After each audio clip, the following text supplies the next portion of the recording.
नमस्कार, मी रेणुका. बुलेटिनमध्ये तुम्हा सगळ्यांचं स्वागत आहे. आता सुरुवातीची बातमी आपण बघणार आहोत. धनगर नेते आणि आमदार गोपीचंद पडळकर यांनी संजय राऊत यांना एक खरमरीत पत्र लिहिलंय. आपला पगार किती आणि आपण बोलतो किती अशा शब्दात पडळकरांनी राऊतांवर टीका केली आहे. पंतप्रधान मोदींवर वाटेल तसे आरोप करण्याची आपली लायकी तरी आहे का? उठसूट कोणत्याही व्यक्तीवर किंवा विषयावर काहीही बोलण्याचं लायसन्स आपल्याला मातोश्रीतून मिळालं की बारामतीच्या गोविंद बागेतून मिळालं हे महाराष्ट्राला कळू द्या. मध्यंतरी मी पवारांबाबत काही विधान केलं तेव्हा तुमचा जळफळाट झाला.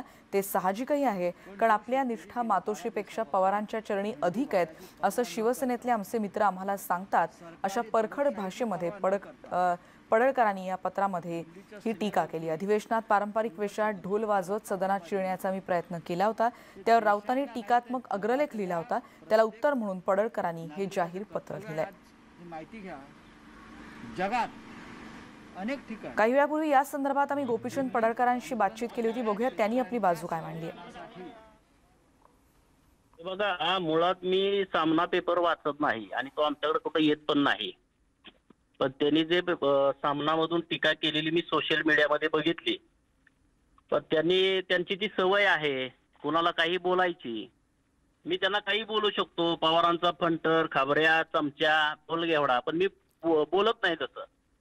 परंतु मी माझ्या समाजाला, भटक्या विमुक्तांना न्याय मिळावा म्हणून माझा वेश परिधान करून ढोल वाजवून मी विधान भवनासमोर आंदोलन केलं. आणि ते आंदोलन करायला मला सरकारची, संजय राऊतांची, शिवसेनेची परवानगी घ्यायची गरज नाही. मला डॉक्टर बाबासाहेब आंबेडकरांच्या घटनेनं तो अधिकार दिलाय. त्यामुळे मी 1000 वेळा तिथं ढोल वाजवेन.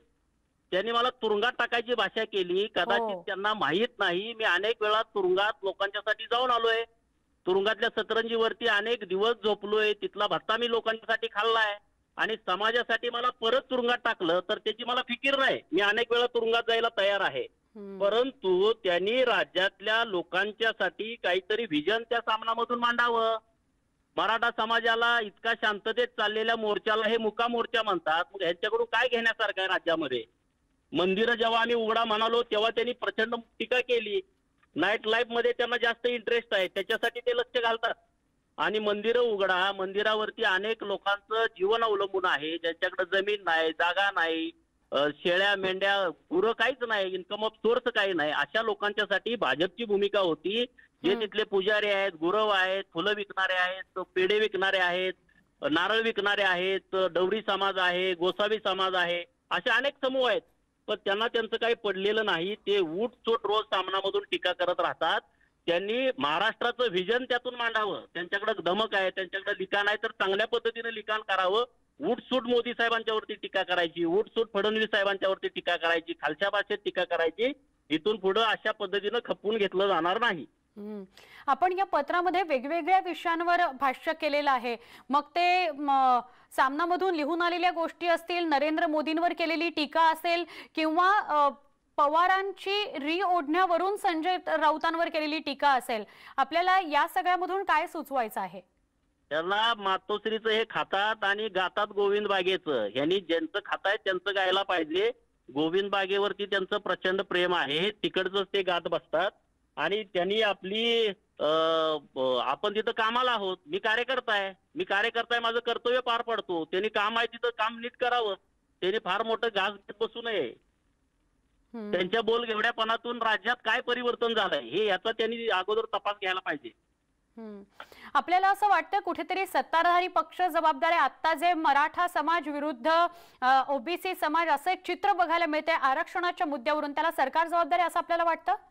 1,00,000% त्यामध्ये सरकार जबाबदार आहे. सरकारच्या मंत्र्यांनी अनेक वेळा स्टेटमेंट केलेली आहेत.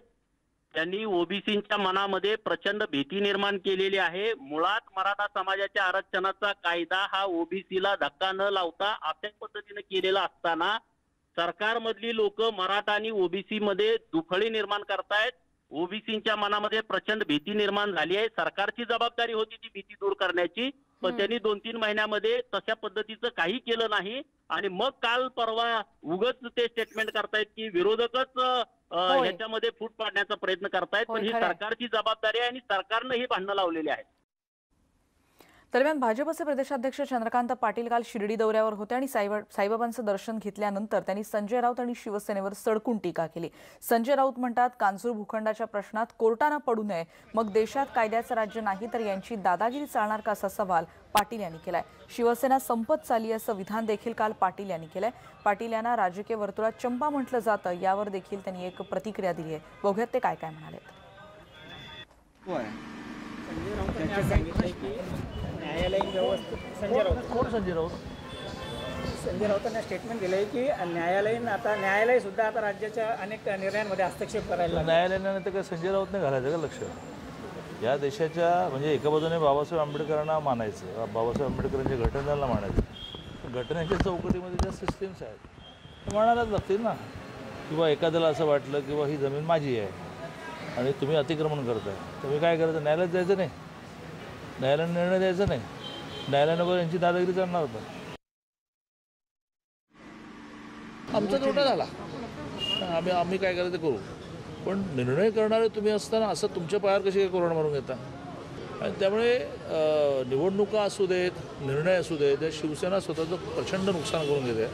पण मी असं म्हटलं की लगेच आमचे राऊत उद्या आग्रहाला येणार की ह्यांना सत्तेशिवाय झोप लागते. अरे उत्तम झोप लागते बाबा.